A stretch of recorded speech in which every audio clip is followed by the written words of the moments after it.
Passamos para um outro subitem, o grande servidor. Vejamos só como esses nossos queridos irmãos apóstolos são mais do mesmo de pessoas deste mundo, deste planeta Terra. Ali Jesus dizendo que era a última ceia, que ele ia ser dado em sacrifício, que ele seria traído. E o que eles começam a discutir? Houve também entre eles uma contenda sobre qual deles parece ser o maior. Então o assunto estava ali. Jesus estava grave, né? Quase pesaroso, né? No sentido de que estava chegando um momento muito grave, não é? E mais pesaroso porque o que ele veria seria uma debandada geral, todo mundo fugindo, todo mundo com medo. Então, mas não, né? De repente começa a discutir qual dentre eles é o maior. Ali, na frente, né? Do lado ali de Jesus.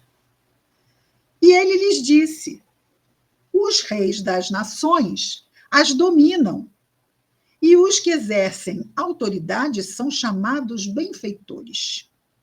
Vós, porém, não sereis assim, mas o maior entre vós seja como o mais novo, e o que comanda, como aquele que serve.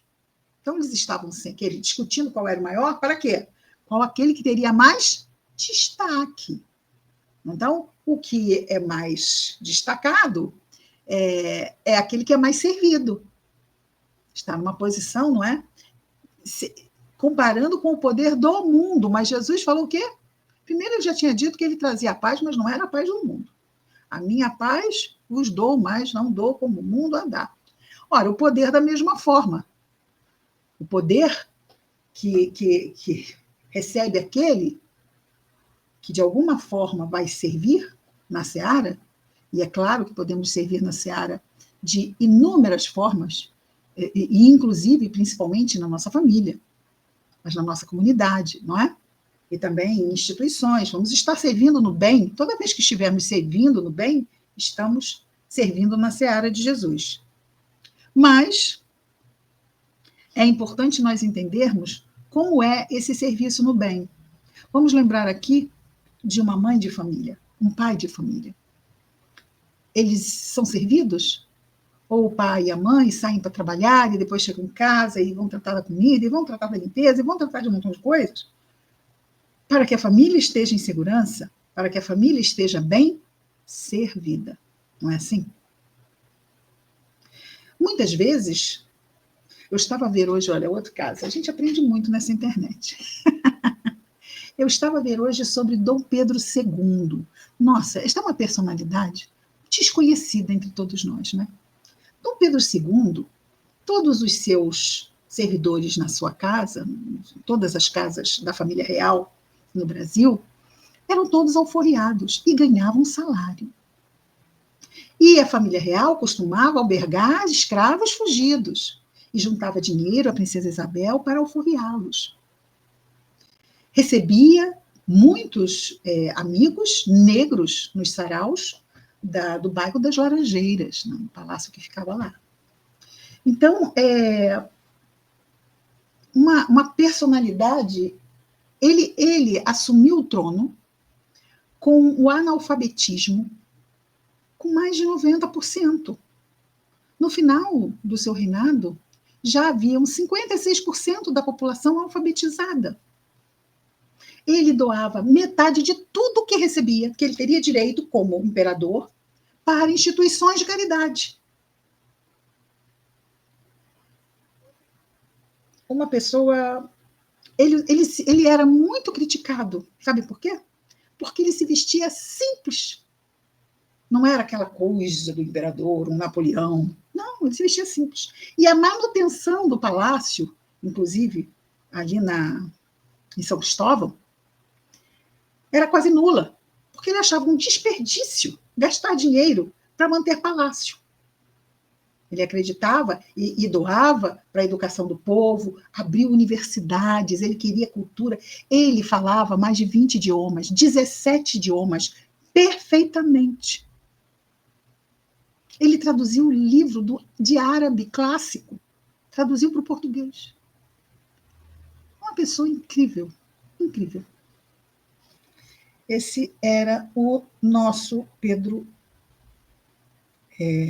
nosso imperador, o Pedro II. Vejamos então.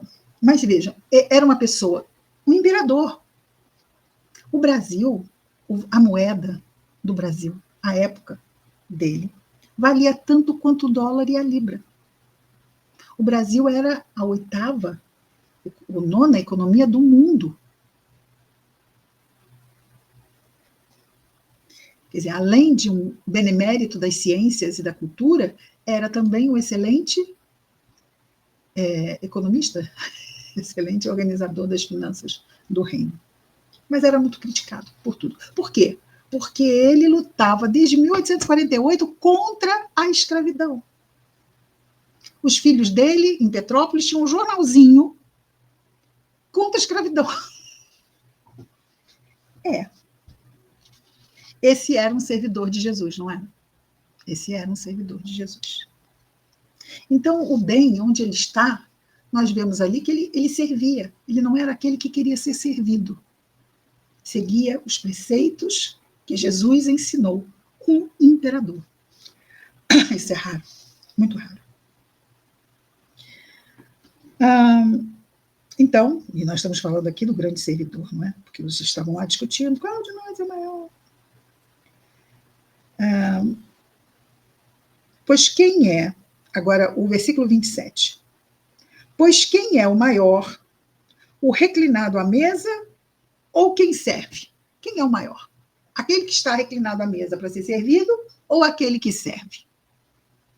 Eu, porém, no meio de vós, sou como aquele que serve.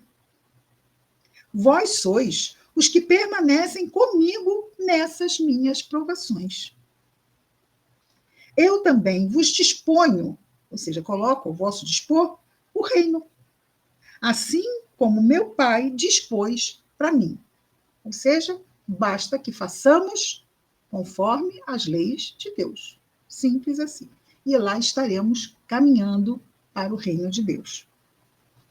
Difícil, vamos cair? Vamos cair, mas vamos levantar. Né? Vamos com os joelhos desconjuntados, como diz Paulo de Tarso, não é? Mas vamos seguir. Então, assim como meu Pai dispôs para mim. Versículo 30. Dispôs para mim para que comais e bebais à minha mesa em meu reino e vos senteis em tronos para julgar as 12 tribos de Israel. Isso tudo aqui é no mais puro sentido figurado. Não é? No mais puro sentido figurado. Então, existe um lugar para nós em esferas superiores. Mas nós vamos entender o que faríamos lá? O que nós entendemos de esferas superiores? Ele usa aqui figuras como tronos, poder para julgar, ou seja, é alguma coisa o quê? Relevante. Então nós temos uma ideia assim, mas isso é importante, não é? Isso faz lembrar aquela história que eu volto e meia trago aqui do Divaldo, né? Que vinham muitas pessoas pedir ajuda para ele, e ele começou a reclamar com Joana, que não era possível, que Deus não mandava para outra pessoa, Jesus não mandava para outra pessoa, ficava mandando para outra. Mas ela disse o quê? Mas, Divaldo, o teu nome está escrito no livro, no mundo espiritual, para onde vamos mandar lá em Feira de Santana? Alguém que está precisando, a Feira de Santana manda para o Divaldo. Mas meu nome está no livro, lá no mundo espiritual? Divaldo, Feira de Santana, Divaldo Franco. Ai, que bom, então acabou, não ia mais reclamar que as pessoas o procuravam, não é? Bom, é isso. Esse poder vem em servir. Esse poder não vem em subjugar, não vem em comandar e mandar para cá e ser servido. Esse poder vem em servir. E aí pensa-se, nossa, tronos. Tronos, pois é, mas aquele maior será aquele que é o servidor. E quer ser o escravo e quer ser o maior de todos, seja o escravo de todos. Ele fala uma situação, não necessariamente aqui em Lucas, porque nós temos que essas passagens são contadas, algumas são contadas só por um ou por dois, mas cada um que conta uma passagem conta do seu jeito, ok? Conta do seu jeito. Às vezes existem algumas coisinhas que mudam.